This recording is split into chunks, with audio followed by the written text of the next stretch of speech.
You want an actual makeup tutorial? You found the right place. Let me show you how to get the look. We're gonna use a clear base from the socket to the brow bone. I want my undertone to kind of peek through and be seen through our transition shade. This was one of my favorite shadows when I first started makeup. We're gonna grab it just on one side of the brush. Let me make sure this is nice and focused. And if you hear a ruckus, I have my window open and my cat is snoring. But we're still having fun. Okay, notice I'm using the side. We're just gonna press back and forth. And now you can kind of see what I was talking about when I wanted my undertone and skin tone to peek through. Even though this is a pigmented shadow, my undertone is melting with this color. Now we could eventually build it up to where you wouldn't be able to see my skin peeking through, but I'm looking for more of a defined wash of color right now. I feel like this always seems so unimportant, but it is important. It's important to know where you're picking up that shadow, how you're picking it up. And the reason why is because we can take that on the tip of the brush now and just push it into the socket for just a little bit of definition. And I'm using these more warm red browns to really bring out the blue that we're about to use. The red orange is really gonna enhance that blue, and the reason why is that if we look across the color wheel, you'll see that they meet. I'm gonna give you a very boring tip, but it's one of the best eyeshadow tips that you can ever get. So if you've ever noticed, sometimes when I apply an eyeshadow, you might look at it and think, wow, that's not pigmented at all. But what I'm doing is I'm very mindful of how much I'm picking up on the brush. Even where I'm at in my makeup journey, if I just go in and I get a ton of pigment on my brush and I start to go in there, that could be too much. Could I fix it? I could absolutely fix it, but it's always better to take time and build. It might take you 1 minute longer, but building is so much better than oversaturating and then correcting. All right, class, why are we using a white base? I'll tell you why. Because we want the blue to show up as true as it is in the pan. We're gonna be able to see the texture on the white base and the color. Now, I do want it to kind of melt into our crease, so I'm not doing a cut crease. In fact, I'm gonna grab another brush to kind of soften the top part, but I am going to place it first with my C30. Take my C31. See that little bit of a slant? I'm gonna take that and I'm just gonna soften and push it into the socket a little bit. The blue shadow will kind of melt it too, but I just didn't want harsh edges. There we go. See how it's kind of melting into there? Okay, now I need you to put on your makeup seatbelts for the blue. I'm so excited. Now, if you need to do any kind of packing, it's best to really load up the brush because you want to set this tacky base evenly and all at once. Oh my gosh, we're even getting the texture on our eye. Oh, that is beautiful. Again, load that brush up, really pack it on there. You're absolutely going to get fallout with this technique, but that's how you get that high impact from the color, and it's even how you kind of translate the texture onto your eye. So since our lid shade is very cool, I'm actually gonna grab a contour shade, add just a little bit of definition, still diffused, but a little bit of definition just where that lavender shade meets the warmth, just so it kind of cascades. That way we don't go too cool to too warm, kind of a nice little transition. Now I haven't really been into sharp edges. I've been into more of a diffuse look. So I like to take my micellar water, which y'all have probably seen this, and I'll just start to tap away and fade the edges. So instead of doing a line, I'm tapping and melting. And then I'm even gonna do the same thing over this way, which we'll do it again. I'll make sure this is in focus. We'll do it again a little bit once we get our concealer and foundation on, but this just kind of gives us a softer, ethereal, blended, melted look. I think we're just gonna do a smudgy lash line. So we're gonna grab our clear base. This is one of my favorite techniques right now. It's just so easy.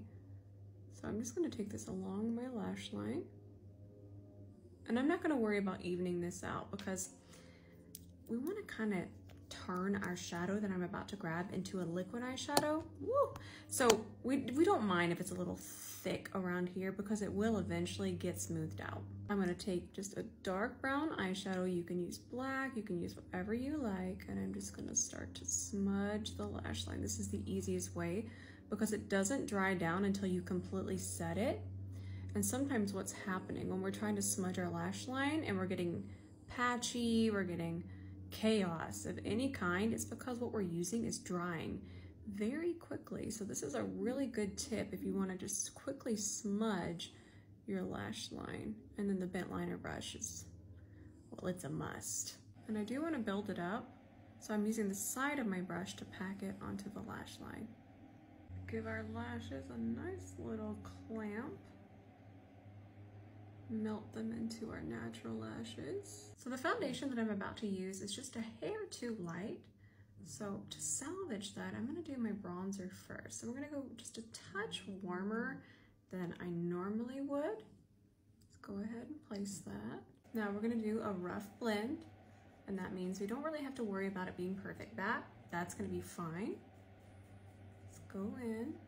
Now we're gonna have the warmth from the bronzer, and we're gonna have a much better match. Now we're gonna do a little bit more cleanup work. Take the smallest amount of foundation. You can barely even see it there. I'm gonna start here just to make sure that we're not taking too much. We're gonna tap it, you better focus. There we go. I'm gonna tap it over this way. That's my cat snoring. And then we're just gonna tap it there. He is really like honk shoeing like a cartoon. So our concealer is gonna pull more warm, more yellow today, yellow. And I'm gonna explain why in the next slide. All right, so look at this. So you got your yellow directly across from your purple. Now when they're separate like this, they're going to really stand out from each other. See that? Really make a difference. Say we had some purple underneath our eyes though, we could use a more yellow corrector to combat that. So on top of one another, they're going to do what they need to do. They're going to correct, they're going to cancel. But side by side, they're going to amplify one another. Now to combat that, we're gonna add a tiny amount of strawberry blush, and I'm just gonna use that and mix this in, and you're gonna see it transform and correct. This is not the pink under eye trend, but look at this difference now. So cool. Now we're gonna go back in with our clear base. And then I'm gonna kind of do a circle here. So I'm doing a circle where this lash line meets right there, and I'm just gonna, there might still be a little bit of shadow left over from here. So if you're seeing that, that's what's going on. And now I'm just gonna go ahead and pick up the brown eyeshadow. I'm gonna start here, kind of turning it into a liquid shadow so we're not gonna have any fallout. And I wanted to do a more chunky wing. I haven't seen this style of wing around in a little while. So it's not so much as an elongated, but it's still gonna bring the eye out this way and continue that shape. And I'm just going to keep building this up. I need to pick up some more. Press it in there. There we go. I'm gonna take an E27 and just smudge the bottom part just a little bit. And then I'm also gonna grab a pencil close to my skin tone, and I'm gonna bring it there and there, and I'm gonna skip the iris. Press a little bit of our lid shadow here, and you can really see a difference now what that white base makes. I've been into peachy tones. I'm gonna apply this a little higher on my cheekbone today. Kind of do a secret drape, almost connect it. Kiko Milano lip liner in cold brown, 536. Whatever's labeled is correct. These are $4.50. I think I just found our new favorite cool lip liner. Then I'm gonna do this Kiko Milano Unlimited Double Touch.